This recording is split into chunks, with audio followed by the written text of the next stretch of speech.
Oakmont's reputation for difficulty began the day it opened in 1904. Pittsburgh industrialist H.C. Phones designed the prodigious 6,400-yard course to be as hard as the iron that came out of his nearby foundry. But in the following decades, he and son W.C. did everything they could to make it even tougher, transforming the course from iron to steel by digging pernicious ditches and adding several hundred bunkers that were groomed with 100-pound furrowed rakes that left deep grooves in the soft Allegheny River sand.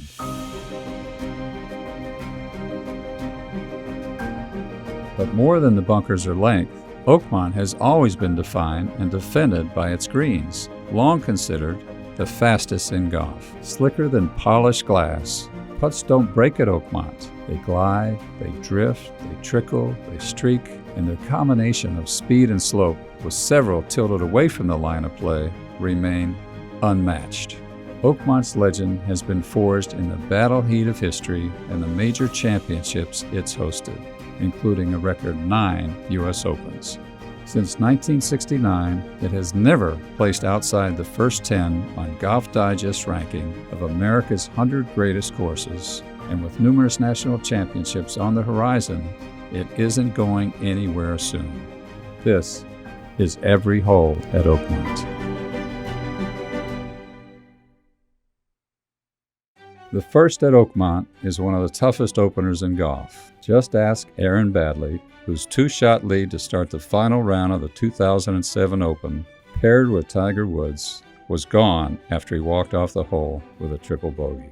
At about 350 yards off the tee, the fairway drops down toward a green that slopes away, meaning shots almost never settle where they land. Front hole locations are especially diabolical, requiring even the pros to judge how far short to play the ball.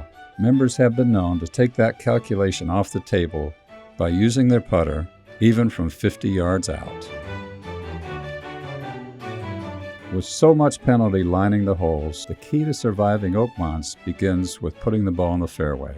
After crossing over the Pennsylvania Turnpike, the par 4 second gives you the option of placing a shorter tee shot between a ditch on the left and the bunkers on the right, or hitting past the bunkers with a more aggressive drive. The shallow green is one of the most pitched on the course. Legend has it that W.C. Phones used to stand on the back left-hand side of the putting surface and drop a ball. If it didn't roll all the way off the front, he instructed the crew to keep rolling the green until it did. 12 long benches of mounded grass surrounded by sand comprise one of golf's most famous hazards, the church pew bunkers, congregated between Oakmont's 3rd and 4th holes. As awe-inspiring as they are, driving into the smaller, deeper bunkers, stepped into the slope on the right, is often the bigger sin. The crowded green is set on a natural knob with a false front, and the rear slope kicks over shots into a low chipping area. Tiger Woods made a double bogey 6 there in the last round of the 07 Open and cost him the championship, losing to Cabrera by 1 shot. If you miss the church pews on the 3rd, another service is offered on the 4th, also on the left. This hole is a par 5 that plays off a rise to a fairway that bends to the right and then glides into a low green, hooking in the other direction. Long hitters trying to get home in 2 face a partially blind shot that must fly over an elevated ridge of bunkers 100 yards short of the putting surface. When Larry Nelson walked off the hole in the 3rd round of the '83 Open, he was 7 strokes over par. He played the next 14 holes in 7 under, then shot 67 in the final round to beat Tom Watson by 1.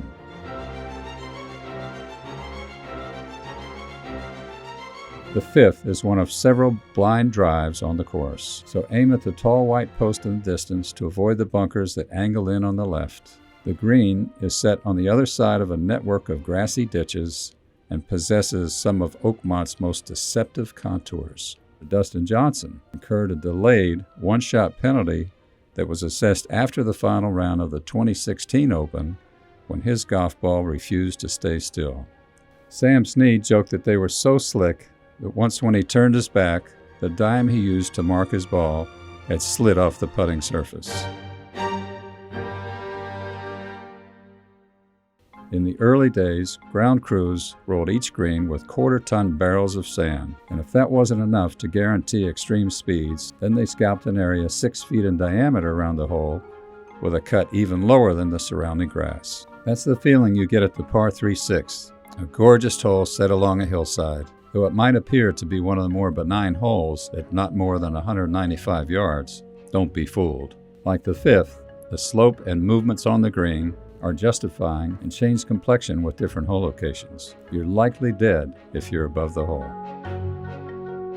WC was fond of saying, a shot poorly played should be a shot irrevocably lost. A perfect example of his crime and punishment philosophy and how Oakmont once accumulated over 300 bunkers was on the 7th hole during the 1951 PGA Championship. Longtime professional and superintendent Emma Leffler called up Phones to tell him where Snead was driving his ball on number 7.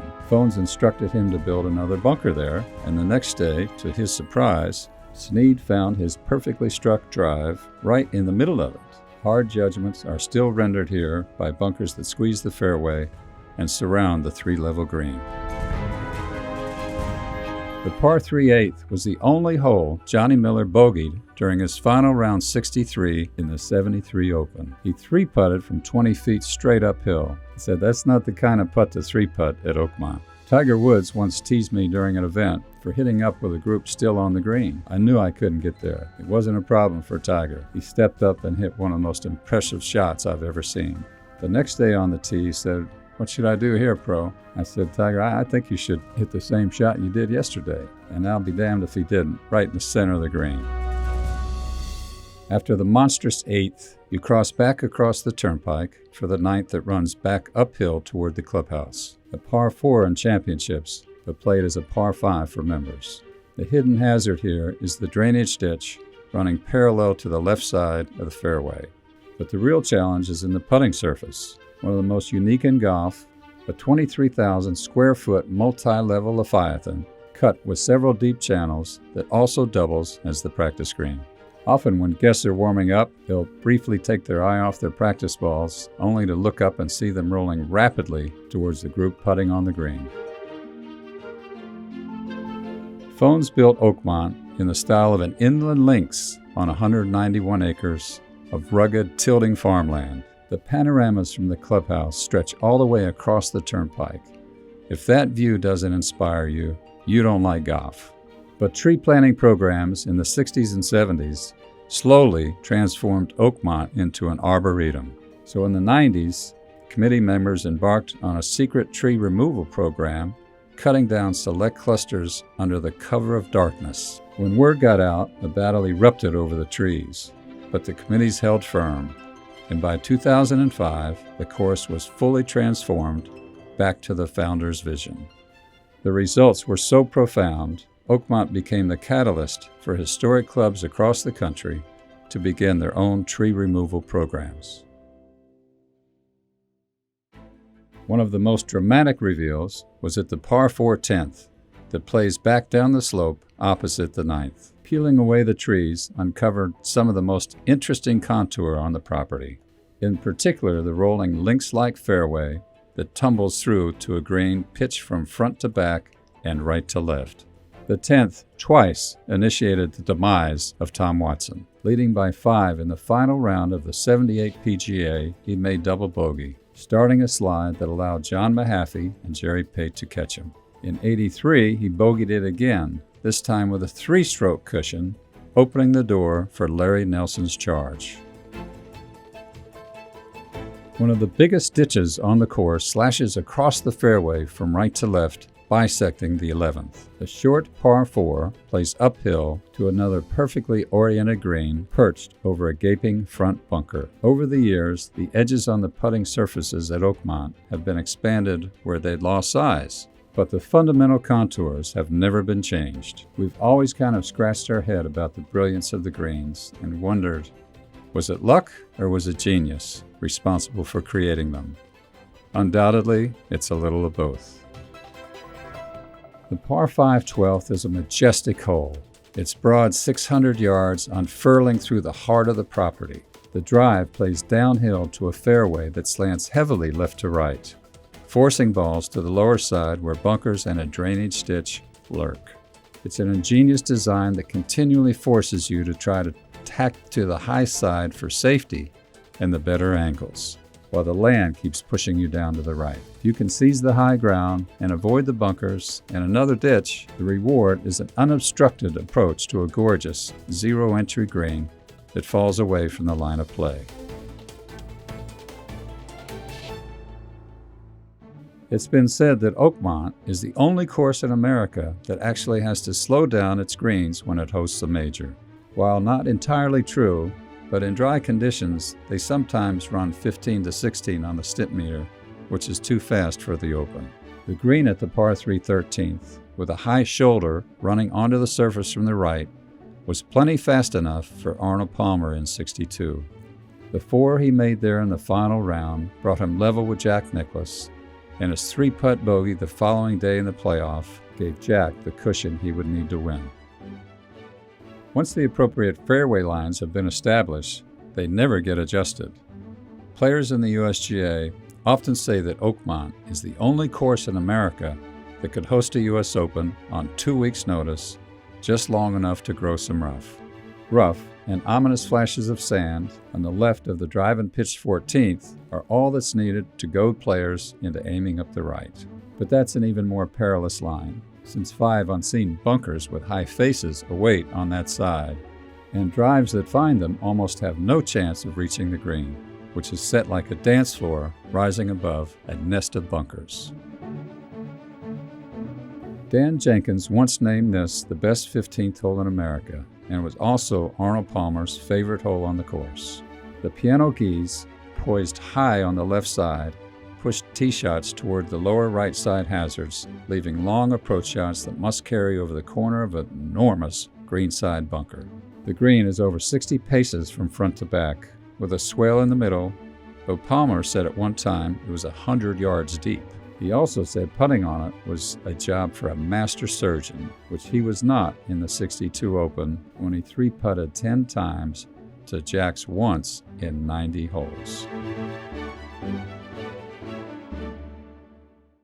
Ben Hogan and Sam Snead were just a few strokes apart in '53 when Hogan parked his four-wood 25 feet from the hole at this big par 3. He made his par, then matched that number with 2 more 3s on the final 2 holes as Snead fell apart behind him, allowing the Hawk to cruise to his 4th Open win in 6 years. Larry Nelson also hit a 4-wood into the 16th in the last round of the '83 Open, but his shot left him 60 feet away. Improbably, he drained the curling, momentum-shifting putt to give him a 1-stroke lead over Tom Watson, just enough to secure his victory.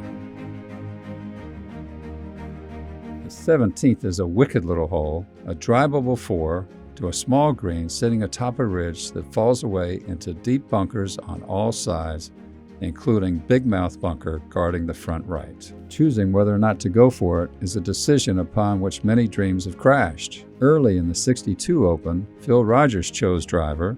His ball got stuck in a tree and he made an 8 trying to dislodge it. He missed the playoff by 2. Tied for the lead in '07, Jim Furyk also went for the green but missed left. It took him 2 more shots to get on, and his bogey was the difference between second place and his second US Open.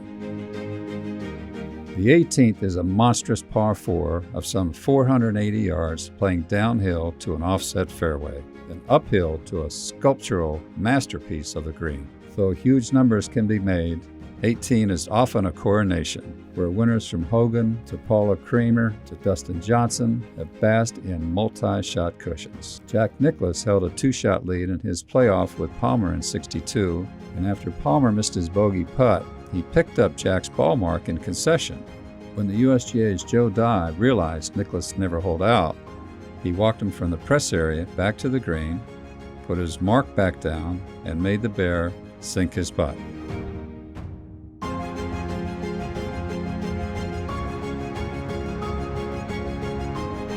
In both victory and defeat, Oakmont has played a critical role in defining the legacies of the game's greatest players. Oakmont's list of champions, from Jones to Saracen to Snead Hogan, Nicklaus, Nelson tells you the greatest players in the game want their name on the walls of Oakmont.